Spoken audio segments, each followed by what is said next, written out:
Welcome to the MOE podcast. A place where individual stories come to life. This is how we need to be communicating with people. This is how we support people's personal development. It's important to speak about people believing in people. The more you're able to let go of your limitation, the more you step into your power, your inner authentic power. MOE, a place for me, others, everyone.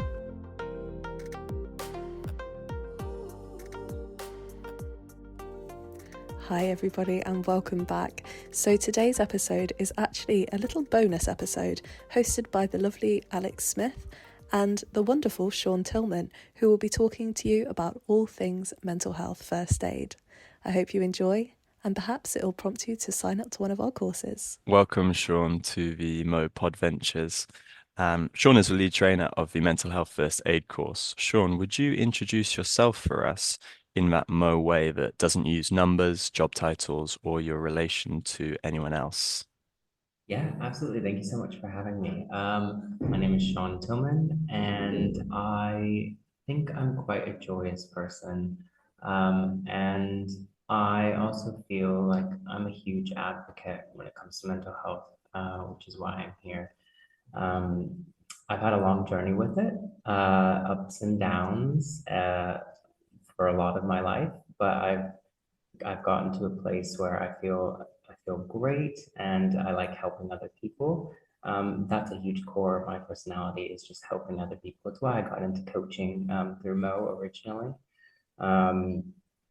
And just being that person is so fulfilling when you feel like you've actually helped. It's something I've always thought maybe it's a bit odd, but like, even if people ask me directions and I'm able to give them to them, it brings a lot of joy to me, just being able to be like, oh, I've made that person's day a bit easier. Oh, I've made that person's day a bit more joyous as well, because I do it with a smile. And I feel like I'm quite a happy person in that regard. And I think being able to spread that joy and that knowledge and just happiness and helping others is just essential to who I am. And yeah, that's a bit about me without saying. I know I mentioned a job title briefly with coaching, but it was just alluding to why I got into it. No, you did great. You did great. And for the listeners who have listened to some of my other podcasts, before we start recording, I always ask for what their best animal impression is. Sean's was a monkey. You'll have to imagine it. We're not going to repeat. I did my sheep, quite a classic. Okay, and let's get into it. Tell us a little bit about your journey into mental health, some of the landmarks along that journey. Yeah, definitely. So it's a really long story, but I'll make it podcast friendly. I struggled a lot with my mental health when I was younger. I didn't know who I was. I had issues in my family. My father was an alcoholic. There was just a lot going on. And when I turned, it was about 18, 19, I was at university and I was really struggling. I was struggling with the transition. I was struggling finding the right friends, finding the right people. And I was struggling with things that were going on back home, and I was just struggling quite a lot. I dyed my hair this awful red color because I thought, oh, I have a little bit of control with that. And over the summer, I decided to take summer school, and I was still really struggling. I don't know why I did it, but I remember talking to a friend one day. And I was really concerned about getting help for my mental health, because when I was growing up, I really wanted to be in the FBI. I grew up in the US, and I grew up watching TV shows where I like detectives and FBI people and stuff, and I thought, oh, that's really cool. They help stop the bad guys, etc. But as part of that, to be in any kind of employment like that, you can't have a mental health record, which is so backwards, and it's still that way to this day. And so I was talking to my friend, I was like, if I go get help, I'm admitting something's wrong, but also I cut off kind of the career I wanted to get. Yeah. And after having a conversation with that friend, they said, what's more worth it? Your mental health in the long run and like your life, or this one career option when there's so many other out there? And that really put things into perspective. But even then, it was really hard. I walked past the student mental health center for about 2 hours, just back and forth, deciding Wow. if I was going to go in or not. I ended up going in, and it was the best decision I've ever had. I made an appointment for the next week, and I saw someone who then put me onto someone externally because I thought I would need more than 6 sessions, which was all that the uni could offer. And so I went and saw someone regularly for about 2 years, and it changed my life. I really came into who I was. I became more comfortable with myself. For example, I'm a gay man, and I wasn't comfortable saying that prior. I didn't know how people would react. I didn't know how I would react. I didn't know. Yep. It was a very tricky time. But then also during that time period, about 2 months after I had started therapy, my father passed away. And so I felt so lucky to be in therapy during that time. Mm. It was a difficult time, but therapy really, really helped. And if I wasn't in it, I would have struggled so significantly. And so fast forward, I decided to study psychology. I switched my major at university. I studied psychology, and along the way, I thought, oh, I want to be a therapist. And then I realized a bit later, I had a bit of trouble separating and being a bit too empathetic. It wasn't something I was able to easily switch off. And so I changed that thought process and was like, okay, I don't think I would want to be a therapist in that regard because I would find that really difficult to switch off. And a few years later, I was furloughed during the pandemic from my job in study abroad when I moved to London. And I decided this is the perfect opportunity. I really want to help people. And then I found the MOE coaching course. I got on the coaching course, and it was so incredible. I learned so much about.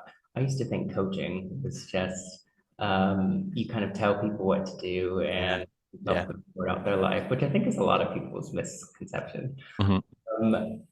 But it's completely not that. And I learned a lot of skills around it, like active listening, and how to ask proper questions and things like that. But then further on from that, I also, while I was furloughed, decided I had always wanted to do, I've taken the mental health first aid course a few times from my previous jobs. And I was just so excited to have time off from work where I could actually commit and devote time to taking the instructor training course. It was ran over about 2 month period of time, like 2 days a week. And it was everything I wanted it to be and more. I learned so much from it. I learned instructing skills. I learned just deeper mental health first aid skills. And then going on from that, the fact that I was able to then become an instructor, I was very nervous for my first couple of sessions. And I'm really glad because mental health first aid, your first 2 sessions out, once you finish becoming the instructor, you have to do with someone else. And that was a really helpful segue into doing it solo, but I was really nervous, but they went so well. And I was so pleased with it. And then I had my first solo course, and it was with staff at a university, and it went so well, and the feedback that I received was really positive, and that really perked me up and excited me, and I've continued to do it, and I've trained over 250 people now in mental health first aid, both university students and also university staff mainly. but the feedback has always been so positive, and it just being able to spread the word about mental health in general through that, and taking away stigma from mental health, and teaching people how to appropriately respond when someone's in a mental health crisis, and also how to take care of their own selves, has been so rewarding. And that, alongside coaching, I've just found to be so brilliant. And the two work really closely, hand in hand, because there's so much mental health when it comes to coaching. Yeah. But yeah, that's kind of been my journey for mental health. I've struggled, definitely, but I think through the struggle and realizing what I have learned from that struggle, and I think I've always been like this, where I always want to improve others' experiences when I didn't have a good experience. So when I really struggled with mental health, and that was at university. And now I work at a university, and I really focus on helping other students with their mental health, which has been so brilliant. And I just want to improve other people's experience. It's the same thing with mental health first aid. Like, I struggled so much in my life. I wish there were people around me who knew how to support me properly, or knew how to signpost me properly. Yeah. And I can now do that and make other people that. So someone like me doesn't necessarily have to struggle as much. Yeah, I totally get that. Experiences, it's been so amazing. Brilliant. Yeah, there's a lovely full circle symmetry there in providing the support that you wish you'd had in those moments. Yeah. And we really celebrate young Sean, and thank you for sharing those details, and just celebrating young Sean stepping into their power and advocating for themselves. We love those elements of those stories on the MOE Pod Ventures, and thanks for sharing them with us. No, thank you for asking. Yeah. Talking about where coaching and mental health are intertwined, where do you see them most overlapped or most strongly overlapping? Yeah. I like to think of kind of mental health and, let's say, therapy in a way as looking a lot at your past and your present, and kind of working to make sure that you come to a place in the moment where you're feeling better. And I see coaching a lot more as present and future, and just kind of the connection with mental health. It's very much there. And of course, when you're coaching, you need to realize at some points that this is not for you, this thing that they're talking about necessarily. If they're talking deeply about a depression, I think that's the time you signpost them and be like, I can support you in a lot of ways. I can support you in the how to build up to seeing a therapist. Like, how do you reach out to them? We can make a plan to do that. Like, that's very much there. But I think with mental health and coaching, one of the key parts for me is stress management. Mm-hmm. You can do a lot of that through coaching. There's so much around stress management that you can do. I think also it's around kind of the emotional support, because there's a lot of emotional support through coaching, because people are often talking about things that are very near and dear to them, and that they find to be so crucial to who they are and what they want to become. And you're breaking down barriers through coaching, and there's emotional support in that sense. Other than that, I would say also life transitions, because let's say someone's coming to you and they're talking about wanting to change careers, or they've gone through a bad breakup and they are not sure what their next step is. Just supporting them through that, helping them build a plan to get to where they want to be. So there's a lot of overlap. But stress management, I think, is very crucial to that, because a lot of the people that I've worked with, that's key and integral to everything that they do, is just making sure that their stress levels are low, things are broken down into bite-sized chunks that they can manage, and going from there. Brilliant. And coaching can be so therapeutic, and coaching is not therapy.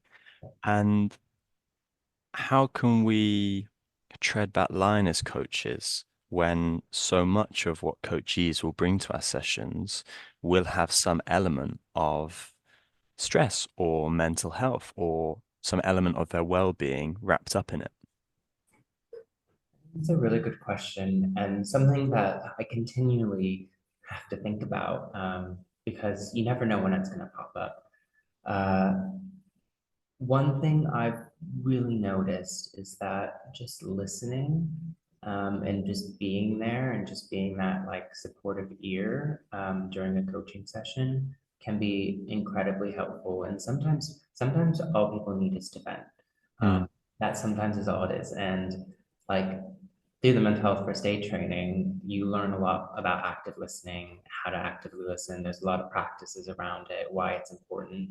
And it's because for a lot of people, they just need to be heard, yeah. and help significantly. But there's definitely a line between the therapeutic aspect and coaching because they are two separate things. But it can be tricky. I think just noticing where your limitations are, is very important, and not over stretching yourself to try and be supportive where you probably shouldn't be supportive, Okay. in a sense that we're not trained professionals in dealing with depression and anxiety. We don't have that years of schooling knowledge, and so we shouldn't necessarily dive into that, unless we have that knowledge, and just kind of towing that line. Brilliant. Thank you. I've heard one of those, I've heard talk before about noticing where you feel like you are partly responsible for someone's well-being as one of the signals that as a coach, my ability to support this person might be compromised, or I might be overstepping my boundary as a professional. Are there any other signs that you feel we can pay attention to or that you're aware of for us as coaches in those moments?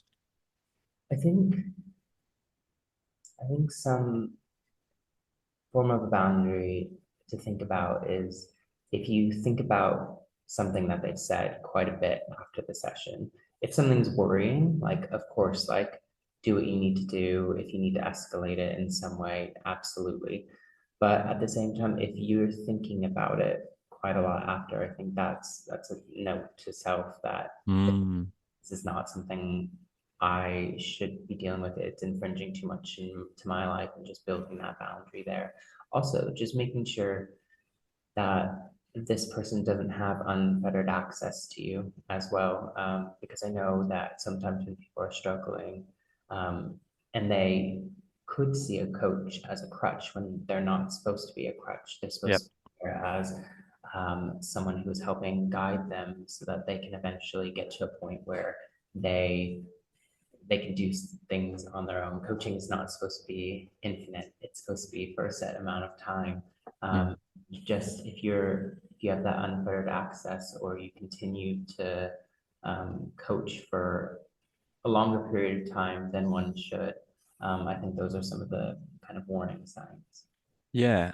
And am I right in thinking when we see those signs, it's not necessarily something that we immediately act on, but we check in on how it's going?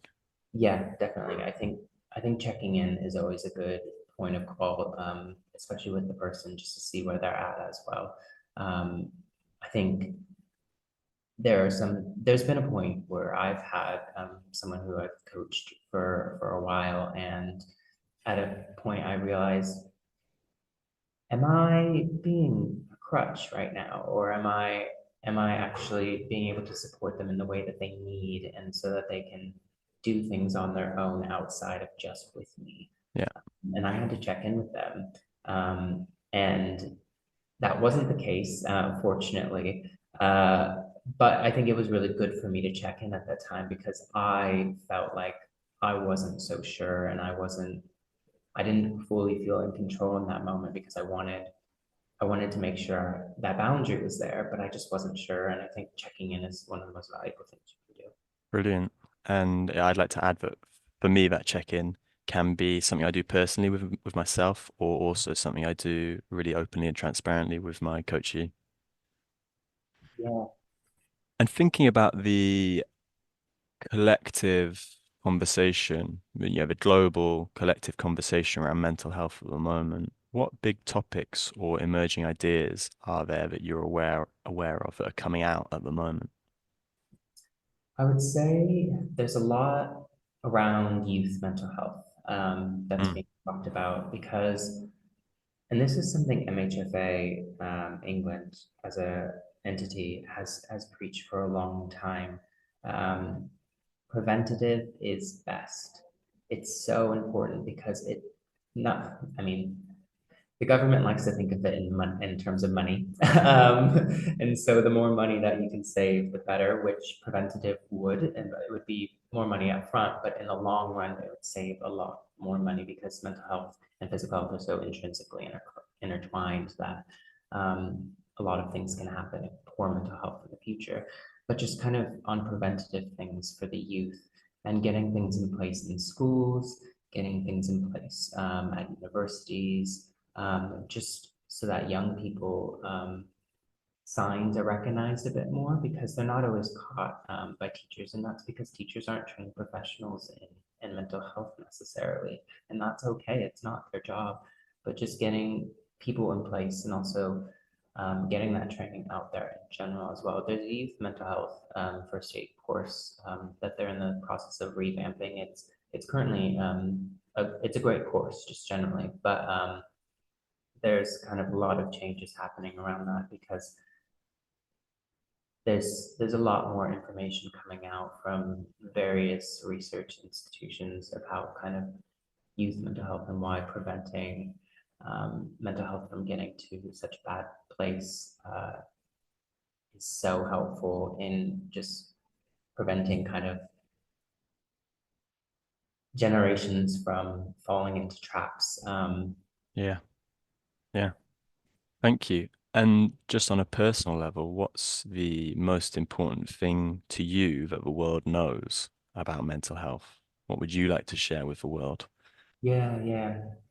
I would say the most important thing about mental health to know is that everyone has mental health and it can fluctuate. It's always changing.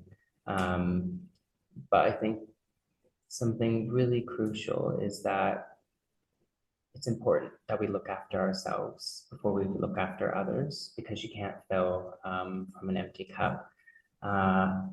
It's something we talk about in the course is that kind of metaphor around what do they tell you on flights to do if the air mask comes down? It's to put your own mask on before you put on someone else's, and that's so true because if you're at capacity and you're pouring into someone else's cup, there's nothing. You don't know if you're helping them because you are taking away from yourself. You are effectively just depleting what you have and putting yourself in a state that elevates stress because you're caring for other people.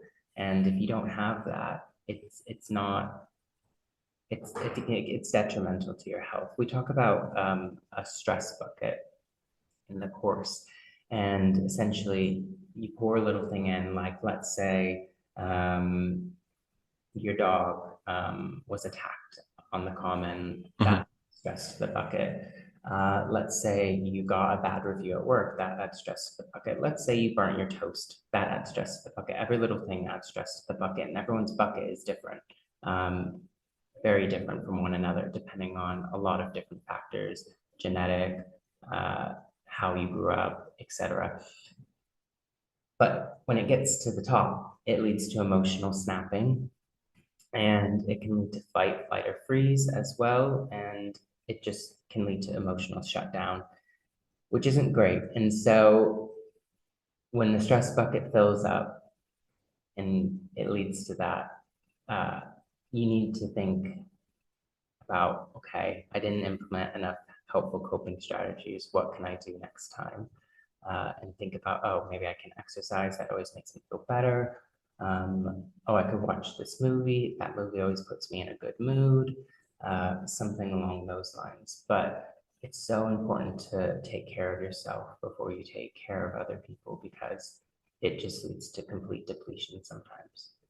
Yeah, there's a really nice kind of perspective of stepping back and seeing not just the one person that's asking or needing help, but the two people together as a system. And are we soothing or are we reducing the overall amount of stress with our intervention or our actions, or are we transferring it from them to me if I'm already stressed?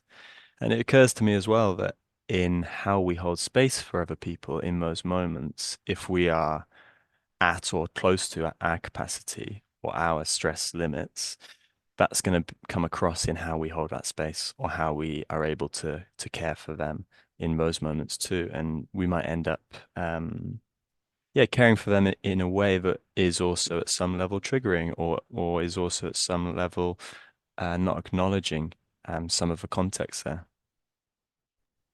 Yeah, absolutely. I think context is very important as well, when it comes to certain situations, and you need to, before you put yourself in a position where you are going to be helping others, you need to just take a moment and assess where you're at, and if you feel up to it and if you feel at capacity.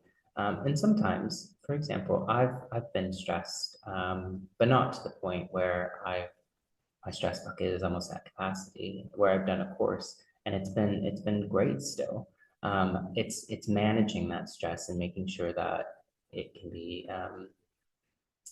the stress bucket can the little, it can be drained a bit with those Yeah, coping strategies. That's the word I'm looking for. brilliant. Thank you. Yeah. And thinking about previous courses you've ran, would you share one standout memory or moment from a former course? Yeah, I can do. Um, One standout memory I would say is one time, it was towards the end of the course, and I was popping into some rooms because they were practicing their active listening skills, on how they would perform it when they're talking to someone who's going through, some mental health first aid situation. And it was so interesting just sitting in on them because I had sat in on this latest, we do it about 3 times in the course. I sat in on the last one, I sat in on the first one, and the second one I kind of leave them to themselves to do it. But just seeing the change between just a couple of practices when it comes to active listening, and just seeing how people's language changes from what we've talked about throughout the course around what's appropriate mental health language, what's inappropriate mental health first language. It it it made me feel so great. Just, and didn't just happen one time, it happened a few times. And then when I got, the feedback from the course, they talked about how grateful they were for those specific breakout sessions where they could, actively listen to one another, because a lot of them had never done it before. And this is specifically when I've worked with students, as well, it's happened with staff as well. But with the students, they were like, "Oh, I didn't know what active listening was. I just thought I was listening all the time, and that's not the case. Some active listening is listening to listen, versus listening to respond, which is not active listening, is what most people do.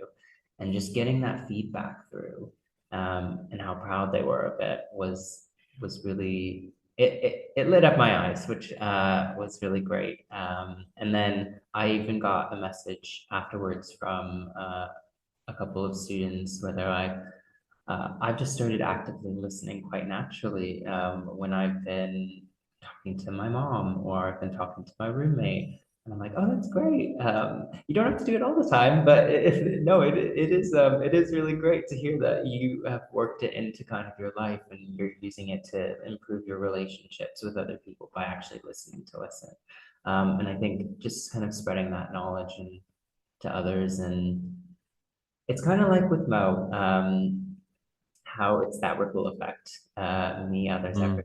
And I feel the same about mental health first aid is when you help someone, when you teach someone, how to do mental health first aid, it then yeah. spreads and it spreads, and that ripple effect it spreads, which is really, really wonderful. Which is why I think Mo and MHFA goes really well together. Perfect match. Brilliant.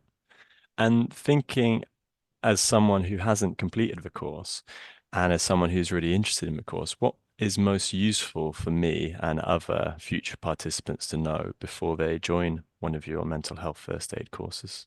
Yeah, I think there's a couple of things. I think one thing is go in open-minded, because there have been times where people have challenged certain things just for the sake of challenging it, and no quite rhyme or reason about it.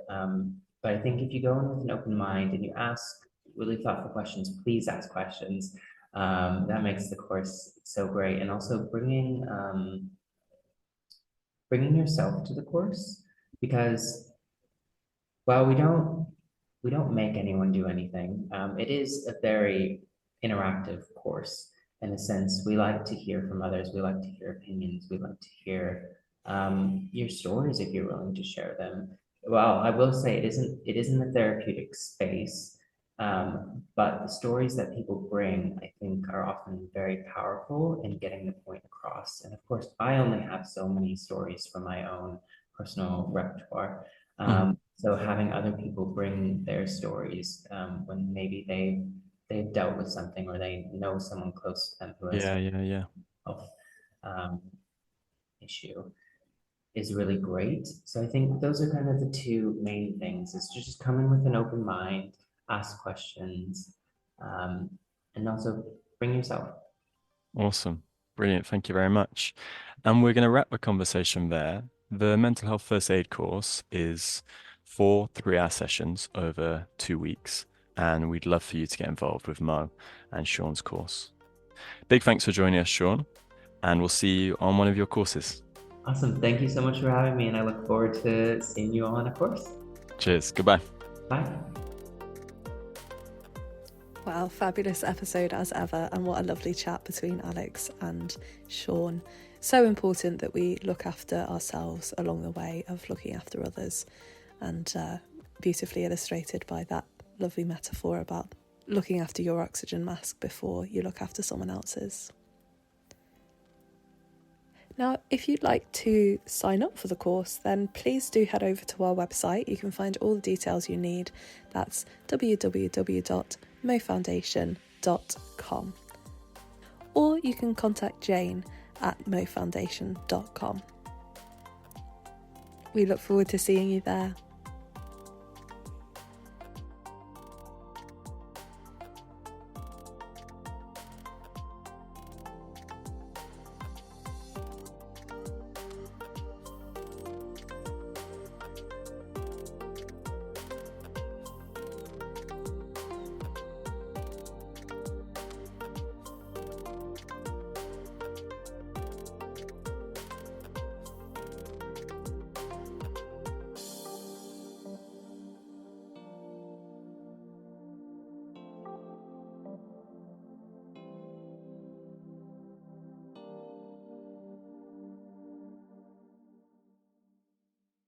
Now, this is a message for anybody who thinks that life coaching might be the right calling for you, but you're not sure how to attract new clients.